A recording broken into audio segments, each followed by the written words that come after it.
안녕하세요. 루비 온 레일즈, 이 흥미로운 기술 세계의 최신 동향 속으로 저희와 함께 깊이 들어가 볼 시간입니다. 네, 저희가 오늘 여러분을 위해 다양한 정보를 좀 모아봤는데요.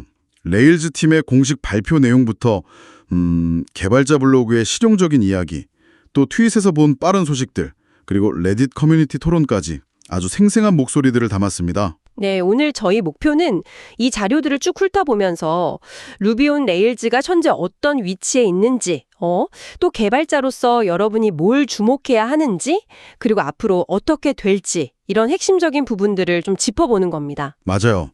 단순히 정보 나열이 아니라 이게 다 여러분께 어떤 의미가 있는지 파악하는 게 중요하겠죠. 그렇죠. 프로젝트나 기술 선택에 직접적인 도움이 되도록요. 좋습니다. 그럼 바로 본론으로 들어가 볼까요? 가장 먼저 레일즈 프레임워크 자체 소식입니다. 최근에 버전이 여러 개 나왔어요. 7.0.1, 7.1.6, 7.2.3, 8.0.4, 8.1.1까지. 네, 버그 수정이랑 개선 사항들이 포함됐죠. 네. 근데 여기서 진짜 주목해야 할 점은 바로 레일즈 7.0이랑 7.1 버전의 공식 지원이 종료됐다는 소식이에요. 이게 그냥 버전 업데이트 공지랑은 좀 다른 무게감이 느껴지는데요. 맞습니다. 아주 중요한 발표죠. 7.0.1하고 7.1.6이 각 시리즈의 마지막 릴리스가 됐다는 건 이제 이 버전들에는 뭐랄까 보안 패치나 버그 수정이 더는 없다는 뜻이거든요. 7.0이 2021년 말, 7.1은 2023년 후반이니까 아주 오래된 버전은 또 아닌데 말이죠. 그러네요. 핵심 메시지는 이거 같아요. 레일즈 코어 팀이 이제 보안이랑 안정성을 위해서는 최신 버전을 쓰는 게 선택이 아니라 필수다. 이런 신호를 명확히 보내는 거죠. 그렇군요. 그럼 만약에 아직 7.0이나 7.1을 쓰고 있다면 네, 이제는 업그레이드 계획을 세우셔야 할 때입니다. 정말로요. 일종의 업그레이드 규율 같은 걸 강조하는 느낌이네요. 그런데 레일스 8.0 지원 기간은 오히려 연장됐다는 소식도 있었어요. 이건 좀 의외인데요? 네, 이건 레일즈의 그 유지보수 정책 때문에 생긴 약간 흥미로운 결과입니다. 레일즈 8.1 출시가 8.0 나오고 나서 6개월 이상 좀 걸렸거든요. 그래서 정책상 8.0 지원 기간이 자동으로 6개월 늘어난 거예요. 구체적으로 보면 레일즈 8.0은 2026년 5월 7일까지 버그 수정, 그리고 2026년 11월 7일까지 보안 수정 지원을 받게 된 거죠. 개발팀 입장에서는 예상치 못한 보너스 시간 같은 걸까요? 그렇죠. 약간은 시간적 여유가 생긴 셈이죠. 물론 8.1은 2027년 10월까지, 7.2는 2026년 8월까지 보안 수정이 지원되고요. 이런 지원 일정이 명확하다는 건 예측 가능성을 높여주지만 동시에 뭐랄까 계속 관리하고 계획해야 한다는 걸 더 강조하는 면도 있습니다. 알겠습니다. 자, 프레임워크 업데이트 소식은 여기까지 하고요. 이제 루비 언어 자체의 변화로 좀 넘어가 보죠. 그 지안 부시의 글에서 다룬 샵 frozen string literal, true, 매직 코멘트 이야기요. 이게 재밌더라고요. 다른 언어랑 다르게 루비 문자열은 기본적으로 변경 가능하다, mutable. 이 점이 왜 그렇게 중요한 논쟁거리인가요? 바로 그게 루비의 어떻게 보면 유연성이면서도 때로는 성능 면에서 좀 발목을 잡는 그런 딜레마였습니다. 문자열이 가변적이면 메모리 복사 없이 내용을 쉽게 바꿀 수 있잖아요. string, more 이런 식으로요. 네, 편리하죠. 근데 이게 여러 곳에서 같은 문자열 객체를 막 참조할 때 예기치 않은 부작용이 생길 수도 있고 특히 반복적으로 문자열을 만들거나 수정하면 성능이 떨어지고 메모리 사용량도 늘어나기 쉽거든요. 아하. 그래서 문자열을 기본적으로 얼리자, 그러니까 변경 불가능하게 만들자는 논의가 꽤 오래전부터 있었습니다. 그 해결책으로 나온 게 바로 그 해시태그 frozen string literal true 코멘트였군요. 파일 메뉴에 딱 넣으면 그 파일 안에 있는 문자열은 기본적으로 얼어붙는 불변 상태가 되는 거죠. 맞습니다. 이걸로 성능 향상이 상당했다고 하던데요. 레일즈 같은 아주 큰 프레임워크에서 최대 11% 이상 성능 향상이 있었다는 건 와, 정말 인상적인데요. 네, 그 효과가 컸어요. 불필요한 객체의 생성이나 복사를 줄여서 성능이랑 메모리 효율성에서 꽤 이득을 봤거든요. 그래서 많은 라이브러리들이 이 코멘트를 쓰기 시작했죠. 근데 여기서 루비 커뮤니티의 중요한 특징이 딱 드러나요. 뭐냐면 루비 3.0에서 아예 모든 문자열을 기본 불변으로 만들자는 제안이 있었어요. 네. 근데 마츠, 그러니까 루비 창시자가 기존 코드와의 호화성을 정말 중요하게 생각해서 2019년에 이 계획을 철회해버렸습니다. 아, 그랬군요. 기존 코드들이 다 깨질까 봐. 그렇죠. 수많은 루비 코드들이 영향을 받을 수 있다는 우려 때문이었죠. 어떻게 보면 혁신보다는 안정성을 선택한 셈입니다. 그럼 결국에는 그냥 현상 유지로 결론이 난 건가요? 완전히는 아니고요. 일종의 타협안이 나왔습니다. 루비 3.4에서 실험적으로 도입된 칠드 스트링 리터럴스라는 기능인데요. 칠드요. 얼린 게 아니라 차갑게 식힌. 네, 재밌는 이름이죠. 이건 해시 프로즌 스트링이 true가 없는 파일에서 문자열을 변경하려고 하면 에러를 내는 대신 딱 한 번만 경고를 보여주는 방식이에요. 아, 바로 깨지는 게 아니라 일단 알려준다. 네, 개발자들이 점진적으로 코드를 고칠 시간을 주는 굉장히 실용적인 접근이죠. 최근 벤치마크에서도 여전히 프로즌 스트링이 최대 9% 추가 성능 향상을 보여준다고 하니까 장기적으로는 기본 불변으로 가는 게 맞다는 주장에 힘이 실리고 있긴 합니다. 하지만 최종 결정은 아직. 네, 여전히 신중하게 내려질 걸로 보입니다. 결국 이 논쟁은 뭐랄까 성능 향상이라는 이상과 방대한 기존 생태계의 안정성 유지라는 현실 사이에서 계속 줄다리기를 하고 있는 거죠. 루비의 고민을 잘 보여주는 사례입니다. 성능과 안정성 사이의 균형 잡기. 아, 정말 어려운 문제네요. 자, 그럼 이번에는 개발자들이 좀 더 직접적으로 느낄 수 있는 그런 도구 이야기로 넘어가 보죠. 레일즈 창시자 DHH가 카말이라는 배포 도구를 써서 단 7초 만에 배포하는 걸 보여줬다고요? 와, 무슨 FTP 시절처럼 간단하다 이런 비유까지 썼다는데 7초는 정말 파격적인데요. 이게 어떻게 가능한 거죠? 네, DHH가 보여준 건 카말의 로컬 레지스트리 기능을 아주 잘 활용한 어떻게 보면 최적의 시나리오인데요. 로컬 레지스트리요? 보통 컨테이너 이미지를 만들면 도커업 같은 외부 레지스트리에 올리고 서버가 그걸 다시 받아오는 식이잖아요. 네, 그렇죠. 근데 로컬 레지스트리는 개발 환경 근처, DHH 같은 경우는 자기 집 서버겠죠? 거기에 있는 레지스트리에서 바로 프로덕션 서버로 이미지를 쏴주는 방식이에요. 네트워크 단계를 확 줄이니까 이렇게 극단적으로 빠른 배포가 가능해진 거죠. 와, 7초라는 숫자는 진짜 인상적인데 근데 그건 DHH의 좀 특별한 홈랩 환경에서 나온 결과 아닌가요? 저희 같은 일반적인 클라우드 환경에서 개발하는 팀들도 현실적으로 비슷한 속도 향상을 기대할 수 있을까요? 아, 그거 아주 좋은 지적이세요. 7초는 분명히 최적화된 환경에서의 결과고 일반적인 클라우드 배포에서는 네트워크 상황이나 다른 여러 요인들 때문에 그 정도 속도까지는 나오기 어렵겠죠. 근데 여기서 중요한 건 속도 그 자체보다는 방향성이라고 생각해요.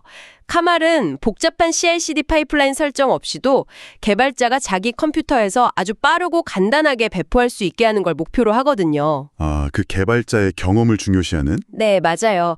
개발자의 행복, 생산성 이런 걸 극대화하려는 DHH랑 레일즈 커뮤니티의 철학이 딱 반영된 도구죠.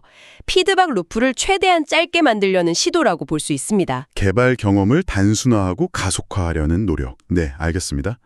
또 다른 흥미로운 개발 도구 소식으로 조 메실로티가 공개한 브릿지 컴포넌트에 NFC 컴포넌트가 있어요. 이걸 쓰면 웹 기술 기반의 하이브리드 앱에서도 네이티브 기능인 NFC 태그 읽기를 구현할 수 있다고요. 네, 그 브릿지 컴포넌트라는 게 기본적으로 터보 네이티브, 그러니까 레일즈 웹 앱을 감싸는 네이티브 모바일 껍데기랑 그 안에 웹뷰 사이를 이어주는 다리 역할을 하는 라이브러리인데요. 다리 역할이요? 네, 여기에 이제 NFC 기능이 추가된 거죠.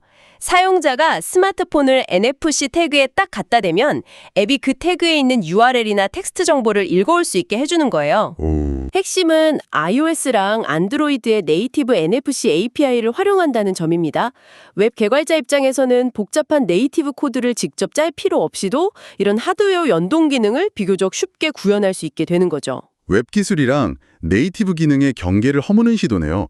단순히 웹페이지만 보여주는 걸 넘어서 더 풍부한 모바일 경험을 레일즈만으로 만들 수 있다는 가능성을 보여주는 것 같습니다. 정확합니다. 웹 기술, 그러니까 레일즈, 하드와이어, 터보 이런 것들과 네이티브 모바일 기능인 NFC 사이의 간극을 메워서 개발자들이 좀 더 매끄럽고 통합된 사용자 경험을 제공할 수 있도록 생태계가 확장되고 있다는 신호죠. 이게 또 에이보팀 아이디어에서 영감을 받았다고 하던데 커뮤니티 안에서 아이디어가 활발하게 오가는 모습도 보기 좋네요. 네, 맞아요. 그런 점도 좋은 예시죠. 자, 지금까지는 개별 기술 업데이트를 좀 살펴봤다면 이제는 좀 더 큰 그림, 레일즈 생태계 전반에 대한 이야기로 넘어가 보겠습니다. 레딧의 루비 포럼에서 이런 주제로 토론이 아주 뜨거웠다고 해요. 왜 루비 레일즈는 더 널리 쓰이지 않는가? 아주 근본적인 질문이죠. 네, 그렇죠. 100개 이상 달렸다는데 이게 단순히 옛날 기술이라서 그래 뭐 이런 피상적인 이유 말고 어떤 좀 깊이 있는 이야기들이 오갔는지 궁금하네요. 정말 다양한 관점들이 막 부딪혔습니다. 기술 자체의 매력도 변화부터 시작해서 개발자 생태계 문제, 또 기술적인 한계, 심지어 문화적인 요인까지 언급됐어요. 예를 들면요. 예를 들어 한 사용자는 과거 레일즈가 처음 나왔을 때 줬던 그 와우 팩터? 그게 이제는 많이 줄었다고 지적했어요. 특히 하트와이어 같은 최신 기술들이 강력하긴 한데 초기 레일즈만큼 배우기 쉽거나 직관적이지 않아서 오히려 진입장벽이 높아졌다는 의견도 있었고요. 하트와이어가 오히려 진입장벽이 될 수도 있다. 흥미롭네요. 네, 그리고 또 현실적인 문제 제기도 많았어요. 루비 개발자를 구하기 너무 어려워서 결국 다른 스택으로 전환을 고민 중이다. 이런 이야기는 기술 자체의 문제라기보다는 생태계나 시장 상황이 반영된 거죠. 맞아요. 인력 수급 문제가 실제 기술 선택에 큰 영향을 미친다는 현실적인 목소리였네요. 그렇죠. 또 제이루비, 그러니까 자바 가상머신 기반의 루비 구현체 개발자의 기술적 지적도 상당히 날카로웠습니다. 제이루비 조일자요. 어떤 점을 지적했나요? 표준 루비, 즉 MRI의 글로벌 인터프리터 락, GIL 문제 때문에 멀티코어 CPU를 제대로 활용 못하는 비효율성, 그리고 가비지 컬렉션, GC 튜닝의 어려움, 또 C 언어 확장 기능에 너무 의존해서 배포나 관리가 복잡해지는 문제 등을 언급했어요. 이런 것들이 대규모 시스템에서의 성능과 확장성을 제한하고 결국 루비의 확산을 막고 있다는 주장이었죠. 와, 단순히 유행 지났다 이런 차원을 넘어서는 루비의 좀 근본적인 구조적 한계에 대한 지적이네요. 네, 그 개발자는 JRuby가 JVM의 강력한 멀티스레딩이나 성숙한 GC 같은 걸 활용해서 이런 문제들을 해결할 수 있다고 강조하면서 루비 커뮤니티가 웹 개발 성공에만 안주하지 말고 병렬 처리나 빅데이터 같은 다른 영역에도 좀 더 도전해야 한다고 주장했습니다. 상당히 비판적인 시각이네요. 네, 근데 이런 비판적인 시각만 있었던 건 아니에요. 어떤 사람은 루비를 토요타 같은 존재에 비유하게 됐어요. 토요타요? 네, 가장 화려하거나 빠르진 않지만 전 세계 수많은 기업 시스템에서 여전히 매우 안정적이고 신뢰성 있게 잘 돌아가고 있다는 거죠. 묵묵히 자기 역할을 하고 있다는 그런 비유였습니다. 그것도 일리가 있네요. 그리고 또 다른 중요한 지적은 타입 시스템에 관한 거였어요. 특히 타입스크립트 같은 정적 타이핑 언어를 경험해본 개발자들은 루비의 동적 타이핑이 대규모 프로젝트 유지 보수할 때 타입 안정성이 부족해서 리팩토링이나 코드 이해를 어렵게 만든다는 의견을 많이 냈습니다. 확실히 타입 문제는 계속 나오는 이야기죠. 네. 정말 다양한 의견이 충돌했네요. 근데 이 레딧 토론이 주로 한계나 왜 덜 쓰이나 이런 쪽에 좀 초점을 맞췄다면 저희가 본 또 다른 자료, 경원넌 니님의 블로그 글은 거의 정반대의 이야기를 들려주는 것 같아요. 오래된 레일즈 애플리케이션 유지 보수에 대한 실용적인 교훈이라는 제목인데 이건 마치 그 레딧 토론에 대한 현실적인 답변처럼 들리기도 하고요. 그렇습니다. 아주 시의적절한 글이죠. 이 글은 무려 10년 이상 된 월간 활성 사용자 MAU가 2천만 명이나 되는 대규모 레일즈 애플리케이션을 5년 넘게 성공적으로 유지 보수하고 계속 발전시켜온 실제 경험을 바탕으로 쓰였습니다. 10년 넘고 MAU 2천만. 와, 엄청난 규모인데요. 그렇죠. 여기서 던지는 메시지는 아주 명확합니다. 레일즈는 그냥 빨리 프로토타입 만들 때만 좋은 도구가 아니라 장기적인 관점에서 아주 크고 복잡한 시스템을 안정적으로 운영하고 또 진화시키는 데에도 강력한 프레임워크라는 거죠. 그럼 자연스럽게 질문이 생기네요. 레딧에서 지적된 그런 성능 한계나 타입 시스템 부재 같은 문제들이 이렇게 거대한 실제 시스템에서는 도대체 어떻게 관리되고 있는 걸까요? 네, 바로 그게 핵심이죠. 글에 따르면 그 비결은 바로 지속적인 기술 부채 관리, 그리고 높은 테스트 커버리지를 통한 안전한 리팩토링, 그리고 무엇보다 중요한 건 조직 전체가 참여하는 정기적인 버전 업데이트 문화에 있다고 합니다. 문화, 조직적인 노력이군요. 네, 실제로 이 팀은 거의 20년 가까이 된 시스템인데도 꾸준히 버전을 올려서 레이즈 8이랑 누비 3.4로 업그레이드를 진행하면서 그 엄청난 트래픽을 감당하고 있다는 거예요.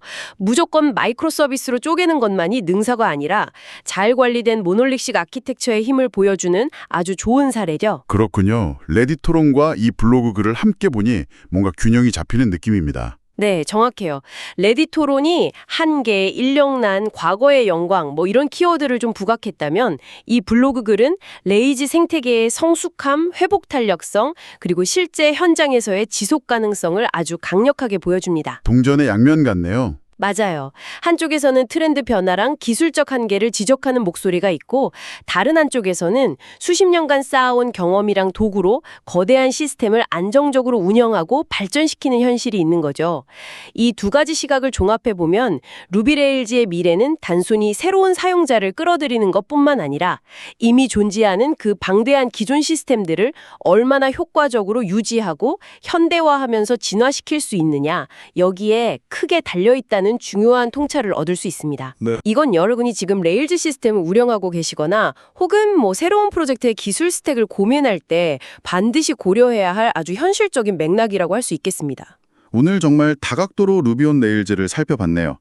최신 버전 업데이트와 지원 종료가 주는 그 업그레이드 압박의 메시지, 또 문자열 처리 방식을 둘러싼 성능 대 호환성이라는 루비의 오랜 고민, 커먼이나 NFC 컴포넌트처럼 개발 경험을 개선하려는 꾸준한 노력들, 그리고 레일즈는 저물고 있는가라는 레딧의 뜨거운 논쟁과 아니다, 여전히 건재하다는 실제 유지보수 현장의 목소리까지. 네, 정말 많은 이야기를 나눴죠. 결국 기술은 끊임없이 변하고 때로는 논쟁의 대상이 되기도 하지만 중요한 건 그 속에서 장단점을 정확히 파악하고 우리 상황에 맞게 현명하게 활용하는 지혜, 그게 아닌가 싶습니다. 오늘 나눈 이야기들을 바탕으로 마지막으로 한 가지 질문을 더 던져보고 싶습니다. 네, 어떤 질문인가요? 저희가 오늘 레이즈의 빠른 개발 속도라는 초기 강점하고 또 10년 이상 된 시스템을 성공적으로 유지보수하는 그런 장기적인 측면을 모두 봤잖아요. 네? 그렇다면 이런 질문을 한번 해볼 수 있지 않을까요?